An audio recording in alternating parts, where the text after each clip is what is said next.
Emma Hart had spent 20 years building Hart Technologies into one of the most successful companies in the country. Business magazines called her a genius, investors admired her fearless decisions, and competitors feared her determination. Yet none of those achievements compared to the responsibility she carried every single day as the mother of her 8-year-old daughter, Lily.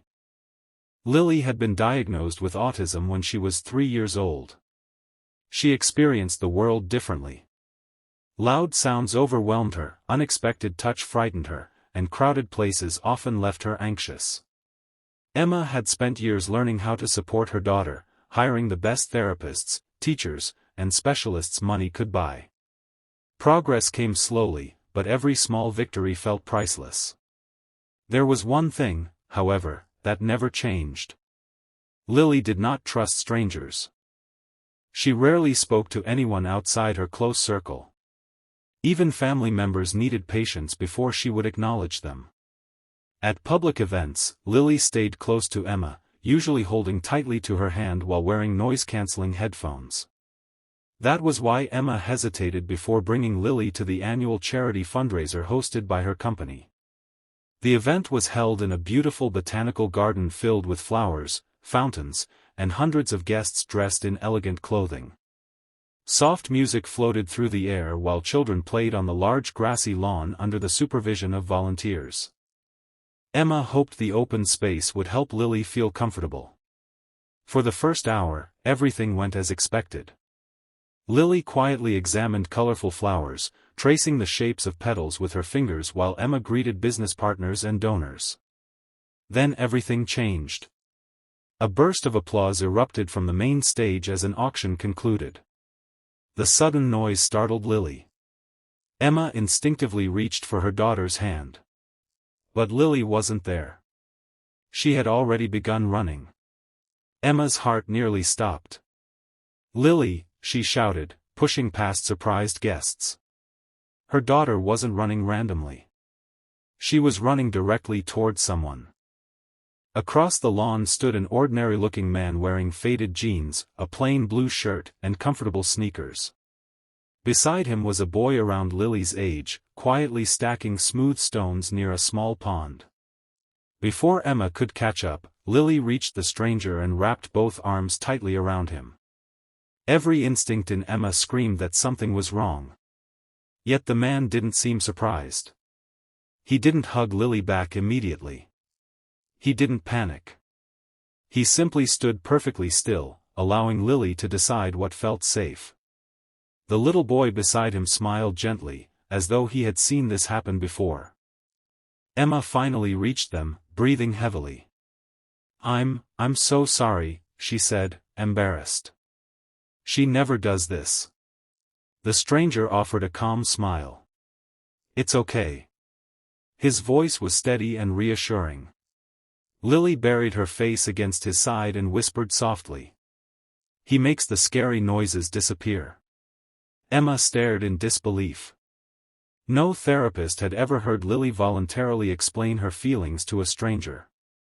The man slowly knelt to Lily's eye level, careful not to invade her personal space. "The applause surprised you," he said quietly. Lily nodded.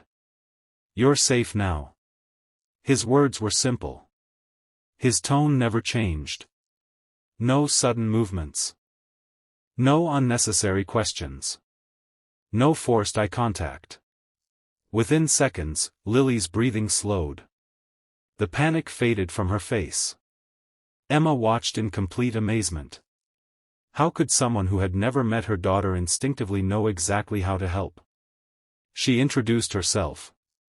"I'm Emma Hart." The man smiled politely. "Daniel Brooks."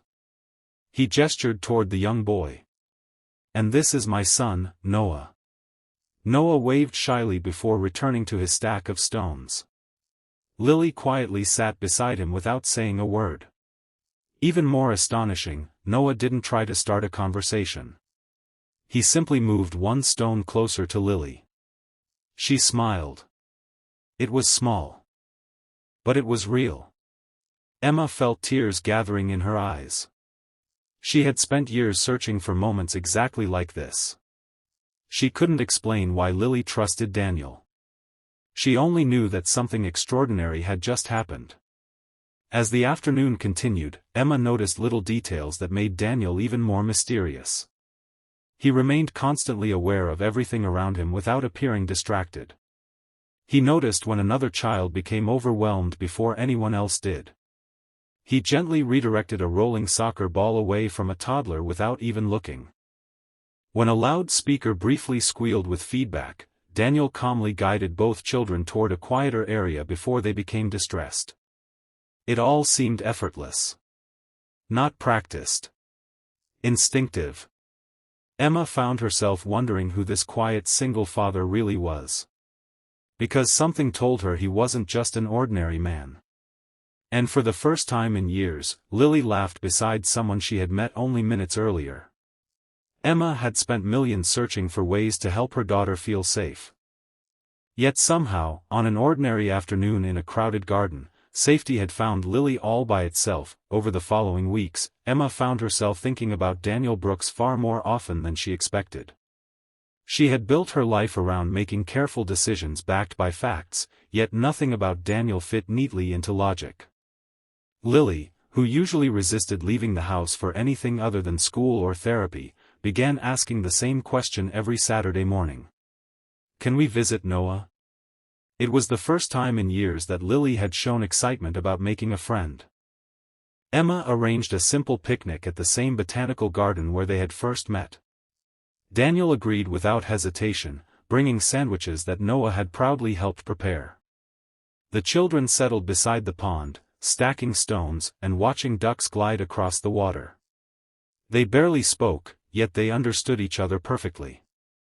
Noah knew when Lily needed silence. Lily knew when Noah wanted company without conversation. Emma watched from a nearby bench.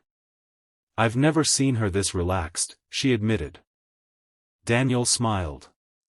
"Kids don't always need someone to fix them. Sometimes they just need someone who accepts how they experience the world." His words stayed with Emma long after the picnic ended. As the weeks passed, their friendship grew naturally.